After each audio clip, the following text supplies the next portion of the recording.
Пријатели, добар ден и добродојдовте во денешнава епизода. Прво на сите да ви честитам празници и да ви посакам одлична година. Знаете во која тема јас највеќе ви посакувам убави работи, не значи дека не ви посакувам во останатите, али затоа што денеска е прв ден и прва епизода во новава година, ќе позборуваме на темата прејадување, затоа што предпоставувам изминатиот период и сега период од недела дена кој што доаѓа ќе биде таков. Ќе ви дадам неколку совети зошто ние луѓето всушност се прејадуваме и како можеме да го избегнеме тој момент. Искрено не сум сигурен дали јас сум правиот човек кој што треба да зборува на оваа тема, затоа што ми се случува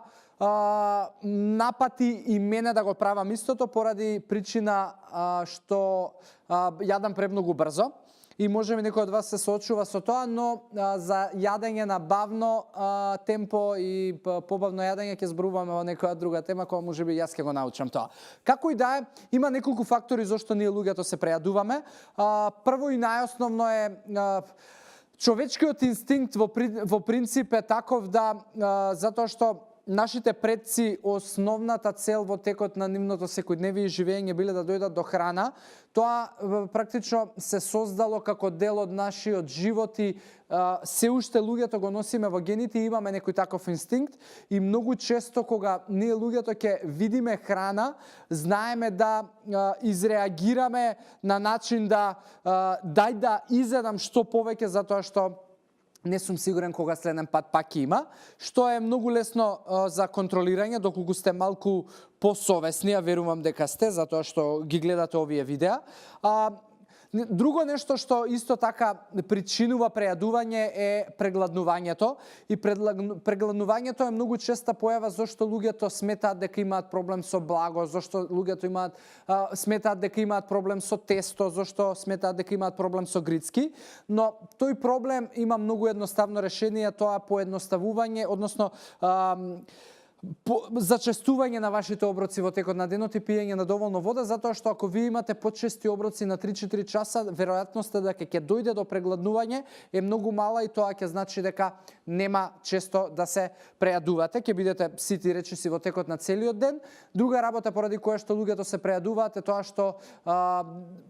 живееме во стресно време и доживуваат стрес и стресот е со дупла камата затоа што најчесто кога јадете под стрес јадете junk food и другиот лош проблем е тоа што ќе јадете junk food или било какво прејадување да направите нема да ви придонесе да го намалите стресот, напротив само може да го зголемите и тоа е еден затворен круг кој што треба да го завршите, а најдобар начин да се справите со стресот е да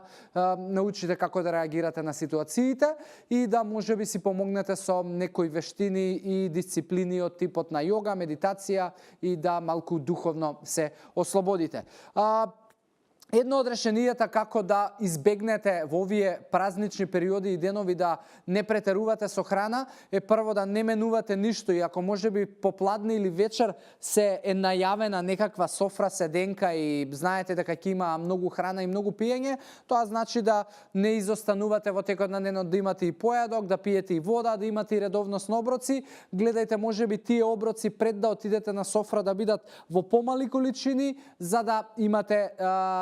оставено простор во кој што ќе може да го полните калорискиот внес и нормално гледајте секогаш кога има седенки да прво вашиот стомак го полните со можеби супа, со салата што ќе ви даде некаква чувство на ситост за да не бидете како на масата како да е можеби последен ден во кој што ќе гледате храна и да се испрејадете. Така да дечки,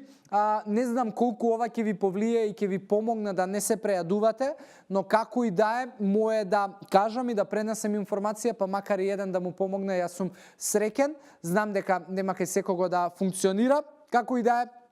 за денеска тука ќе завршам. Ви посакувам убав остаток од овој период празничен, убави мигови со вашата фамилија и на крај се разбира. Ви посакувам и здрави животни навики, а па ќе се видиме во следната епизода. Чао, чао!